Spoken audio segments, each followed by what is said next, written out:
Jack McLennan was 27, fit and visibly strong. He was trained well. He knew how to hit, and I was gobsmacked. He seemed ready for anything, but then he suddenly vanished. I was just talking to him last night, like, how the hell does that happen? I'm Rob Bergen. Join me as I investigate what became of Jack in the new season of Unravel.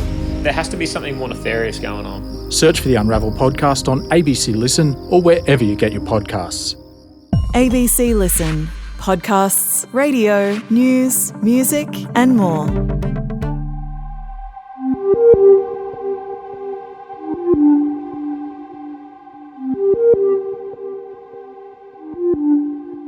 On this day last year, late in the afternoon, Erin Patterson was called to the witness box in her triple murder trial. I'm Stephen Stockwell, and I remember that moment like it was yesterday.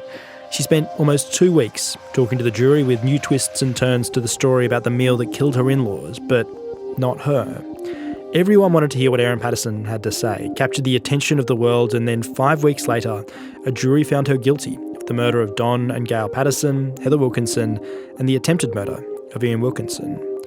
She's appealing that verdict though, and now the Victorian Court of Appeal has confirmed it will be heard later this year on August 19, with Erin Patterson's appeal for her convictions to be overturned heard alongside the prosecution's appeal for a longer sentence. And we will absolutely follow this story as it unfolds. Before then, because I know you've probably seen a lot of reporting about this, we thought a refresher on the grounds for this appeal would be handy, and to do that, we're bringing you an episode from when it was lodged, with Kristian Silva breaking it down for us.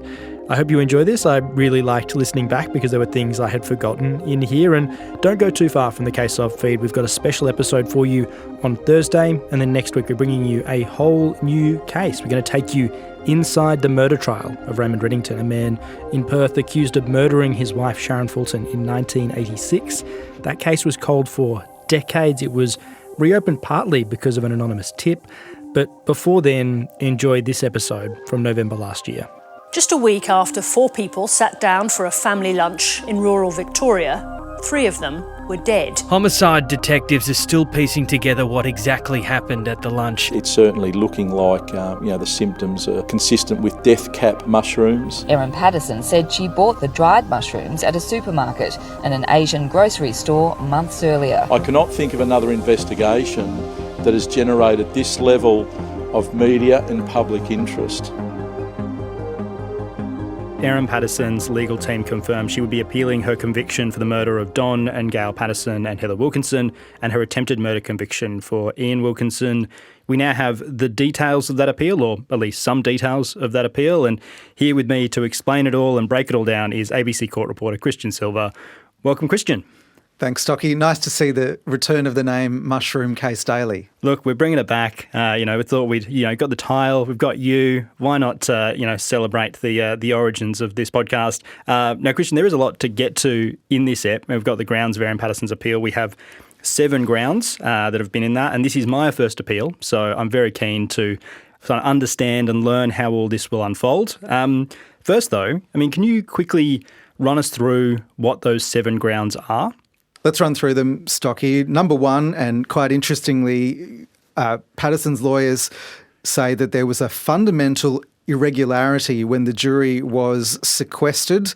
We'll get into that later. Defence has also taken issue with some of the cell tower evidence and sightings of death cap mushrooms in Lock and Outram. So these were areas that were close to Patterson's house. Mm-hmm. So they've had issues with that being included in the trial. They've also said that Justice Christopher Beale erred in ruling that photos and videos related to mushrooms that were found at Patterson's house were inadmissible during the prosecution case.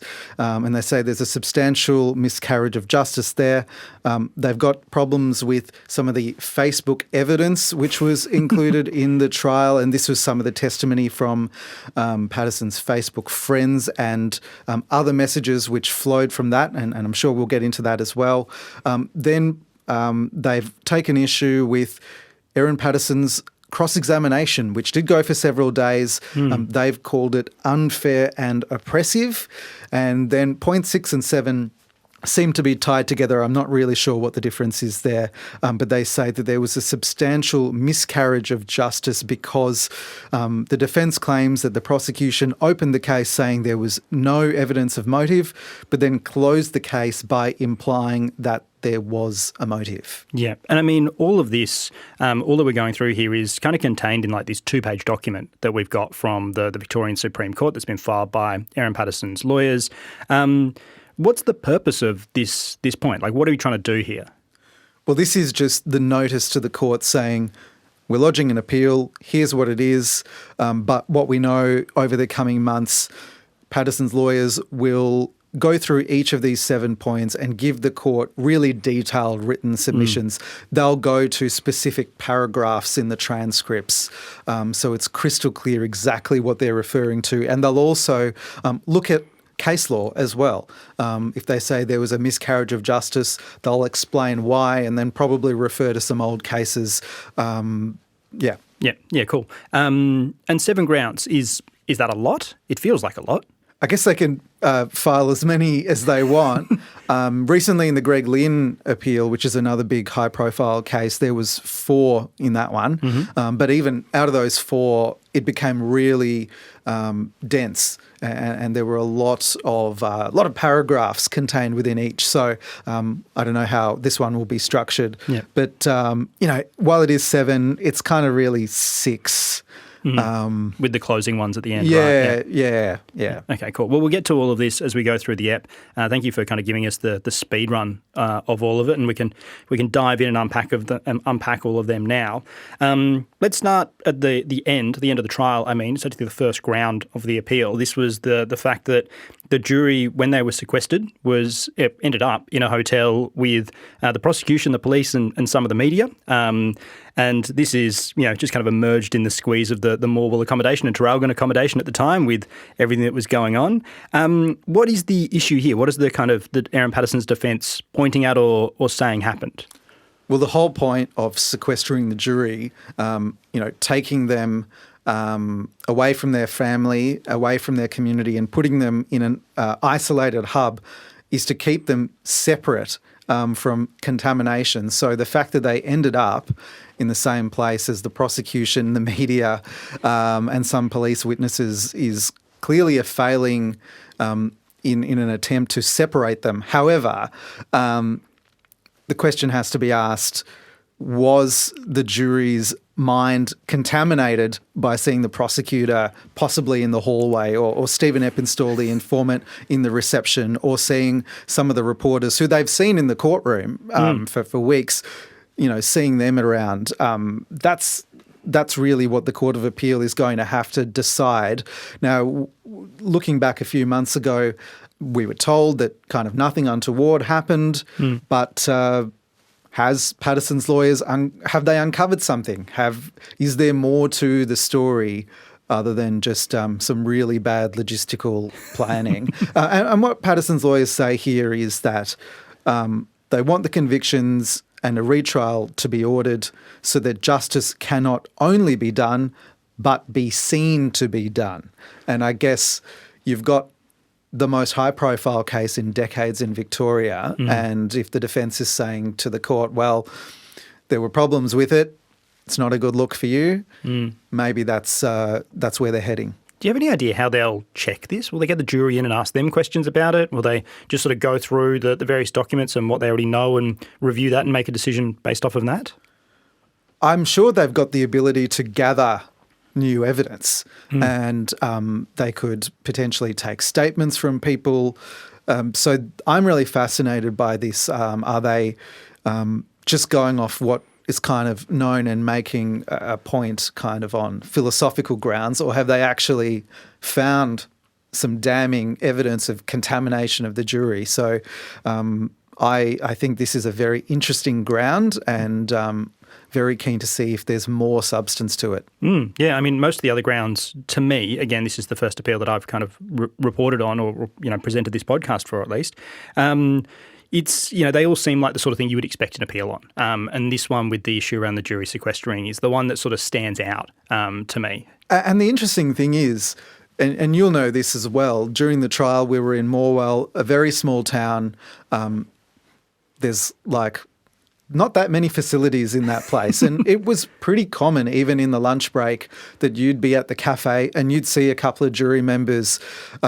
Sometimes you'd have, in one of the big cafes, you'd have the defence sitting at one table, and at the other end the cops, and you know, Ian Wilkinson's come in to get a takeaway, and maybe even a couple of jury members. And of course, everyone kept their distance. I didn't see any examples of interaction, and no one's taken issue with that. And that was going on for weeks. Yep. So the fact that this jury sequestering issue, which has, you know, probably happened over the course of a few days, has been seen to be such a big issue is interesting. Yeah. There's a lot of other grounds to get through, Kristian, so we'll run through some of them as well. I mean, there's kind of a few bits of evidence or issue that the defence has taken with some of the evidence presented during the trial, and this is around whether things should have been basically presented to the jury, and one of them is the cell tower evidence and the iNaturalist post. And the suggestion here, this is my reading of it, so I'll let you kind of correct me, is that it was too incriminating and that outweighed the value of the evidence. Is that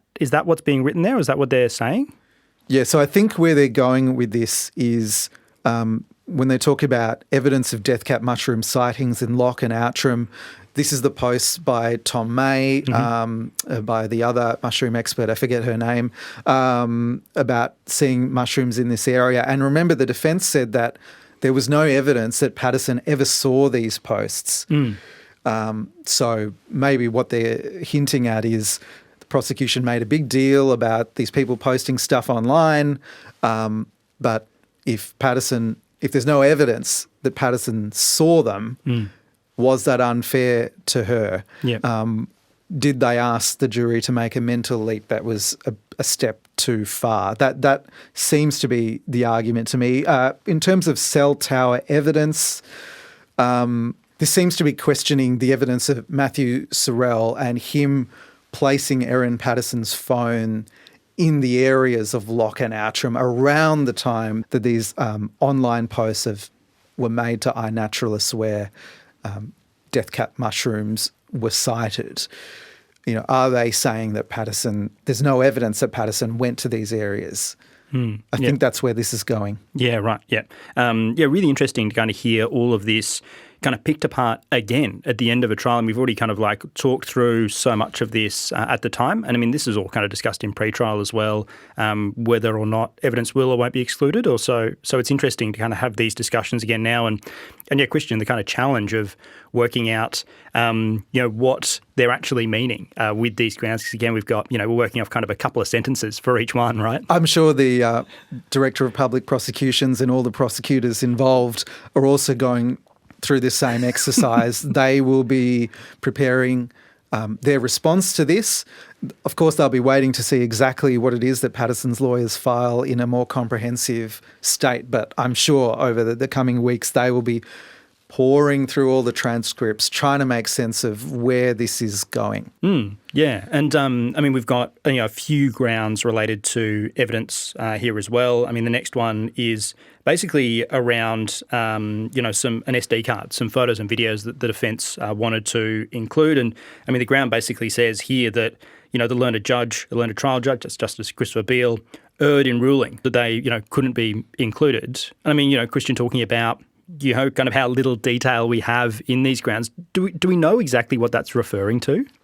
It sounds like the defence wanted to try to pick apart something that the prosecution had and weren't given that opportunity, and as a result weren't able to disprove something. That's what it sounds like, and a substantial miscarriage of justice has occurred. Looking through the transcripts, I did find an exchange which I think this relates to, and if memory serves me right, after this material was excluded from the trial, during the pre-trial phase, the defence tried to reintroduce it. Right. And this led to a discussion when the jury was out of the room, and the prosecution was actually saying this is really unfair towards us because if we, knew this was going to be back in, we would have led evidence about more stuff that Patterson had on her phones or stuff that Patterson didn't have on her phones, because they were saying that they'd actually had 600 pages of messages between Patterson and her online friends, and there was not a single message in there about picking wild mushrooms. So I think the defence was trying to say that here we've got evidence that Erin Patterson does like foraging for mushrooms and has a history of it, so that when she went and, picked some mushrooms in 2023, this is part of an innocent habit that she has. Yep. But the prosecution's saying, no, she didn't have this habit. So I think that is what this relates to. It will be interesting to see how it's explained in detail. Yeah. And I mean, speaking of the Facebook friends, that's another one of the grounds in this appeal is that, the evidence from the Facebook friends, some of the Facebook messages shouldn't have been included, that, wasn't kind of relevant to the case. Is that right?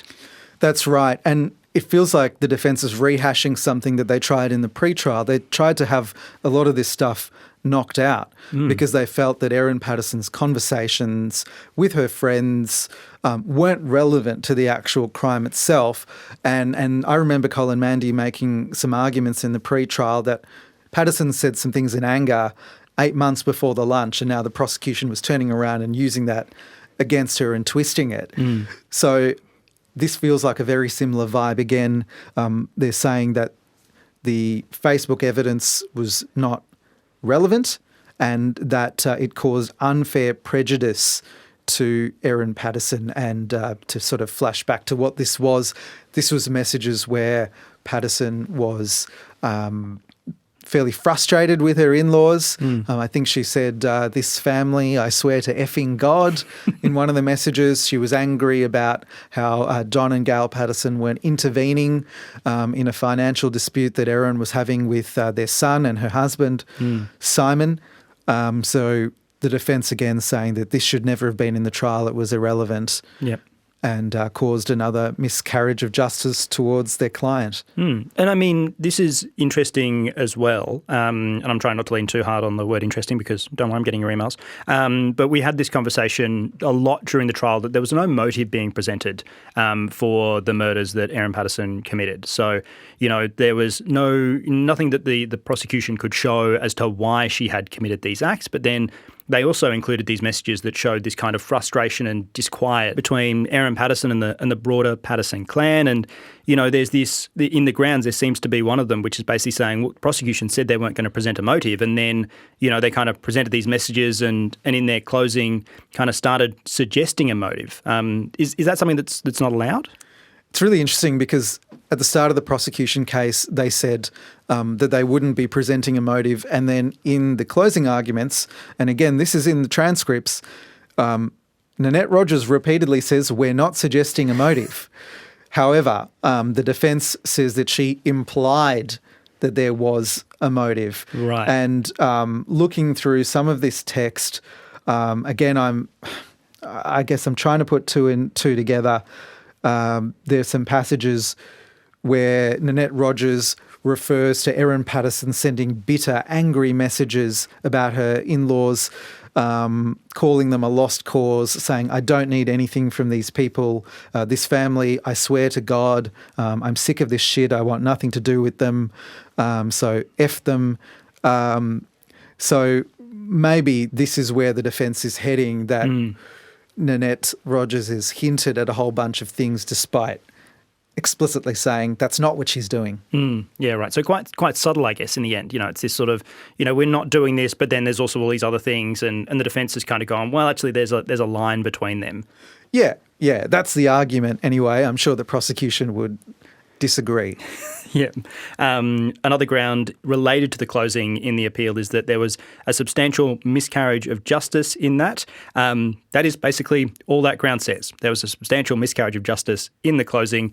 Kristian, do we know what that is, or do we now need to wait and find out? I think that's probably tied to the point we just discussed. Maybe there's some more to it. I don't really know. And on that, Colin Mandy repeatedly in his closing argument really made hay with the fact that the prosecution had no motive, but maybe the defence is saying that he would have gone even harder on that point if he knew that Nanette was going to imply, quotation marks there, imply that there was a motive. Maybe Colin Mandy would have emphasised the point even more, even though he did repeatedly say it. Yeah. And finally, the remaining ground of the appeal, a substantial miscarriage of justice has occurred because of unfair and oppressive cross-examination of the applicant. Kristian, was the cross-examination of Erin Patterson by Dr. Nanette Rogers too mean? That's kind of what it sounds like they're claiming. I mean, she wasn't waterboarded or anything like that. She was questioned for days, and that's definitely true. Yep.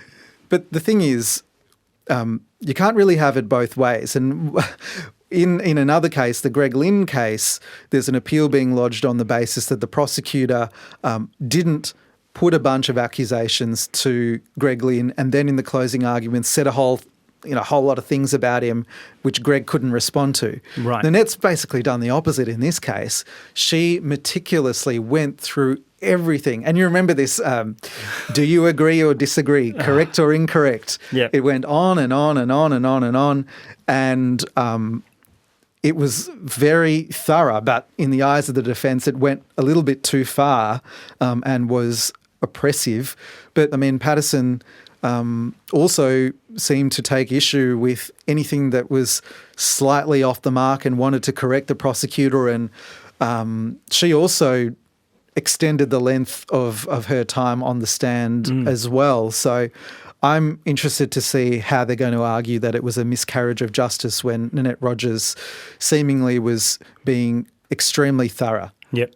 But I guess, and you'll remember right towards the end, after like 7 or 8 days on the stand, Patterson was pretty cranky. And I wasn't in the room for this bit. I was away, but I guess the jury probably picked up on the fact that she was sick and tired of it all by that point. Yeah. No, it was, it would have been a gruelling cross-examination for the days that it continued on. And exhausting. You could see her, getting more and more tired throughout all of that. Kristian, since we've last spoken, since you've last done an episode on Erin Patterson, we have had a prosecution appeal as well. What's going on there?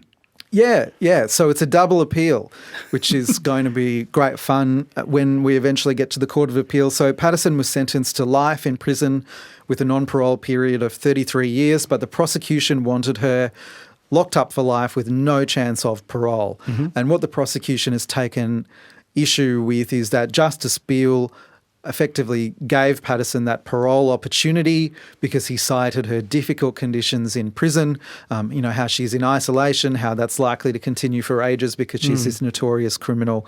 And the prosecution says there's no evidence to suggest that Patterson will be in isolation forever and ever. Obviously, that will go for some time, but they say that Justice Beale made that ruling with insufficient evidence.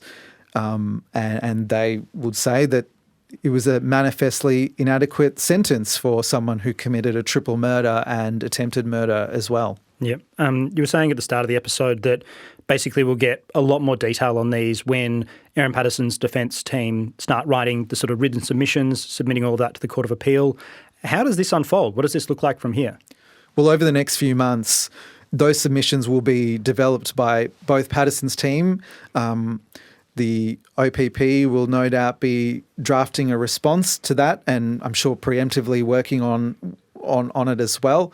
But then they'll also be doing it for the prosecution appeal, which is the sentence appeal. So everyone will be busy putting together detailed submissions, poring over the transcripts, finding all the references and all the old cases, and eventually it'll come before the Court of Appeal next year, maybe in a few months. And we might have a hearing where the lawyers argue it out, and then I guess we'll see what happens. But it's a very high bar to get a retrial. The Court of Appeal, they're not just looking at whether something bad happened or something wrong happened. They're looking at, was it so bad that it prejudiced the trial to the point where Erin Patterson didn't get a fair go. And often you see this where the Court of Appeal will say, yeah, these things weren't done very well, but it didn't rise to the level where it, corrupted the jury or made it unfair. So sometimes they might even tinker with a sentence. they might say, yeah, okay, you're a little bit, hard done by here. We'll drop the sentence by a bit, or maybe vice versa. They'll say, actually, you know what, the judge didn't take this seriously enough. We'll boost your sentence by a couple more years. Oh, wow. But to actually overturn and order a retrial is a really big step. So it's going to be a massive task for Patterson. I sort of think about it how at the start of the trial it's innocent until proven guilty. Well, now it's kind of flipped the other way. Yeah, and you're saying this is going to be a few months away. We'll probably be looking at some kind of conversation in court or something in court, the Court of Appeal early next year, first half of next year. The ball might get rolling, but I think, 6 to 12 months before we're having a full-blown argument in the Court of Appeal. Yeah, right. A long time, to just kind of like drag this out. We talk about the victims a lot on this pod, thinking of Ian Wilkinson, thinking of the Patterson families and all of this. It's just going to mean longer for them to reconcile and kind of wait for closure, I guess. Absolutely. And I'm sure they were warned that this was likely to happen. I mean, Erin Patterson has to roll the dice, doesn't she? Otherwise, it's a minimum of 33 years behind bars, if not the rest of her life. Obviously, she's going to give this a crack. So I'm sure the family knew this might be coming, but it's got to extend the pain for them. Patterson's kids, they're only teenagers. They've got to live with this. It's going to be back in the media. It's got to be really, really difficult for everyone involved in this.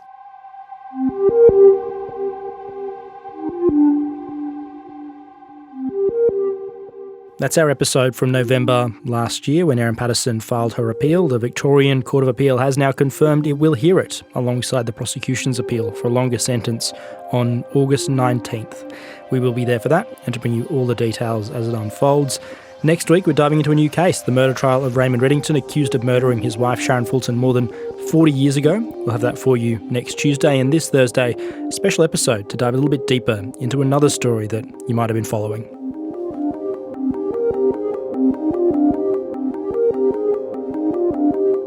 The Case Of is produced by ABC Audio Studios and ABC News. This episode was reported by Kristian Silva and presented by me, Stephen Stockwell. Our supervising producer is Greg Muller and our executive producer is Claire Rawlinson. This episode was produced on the land of the Wurundjeri people.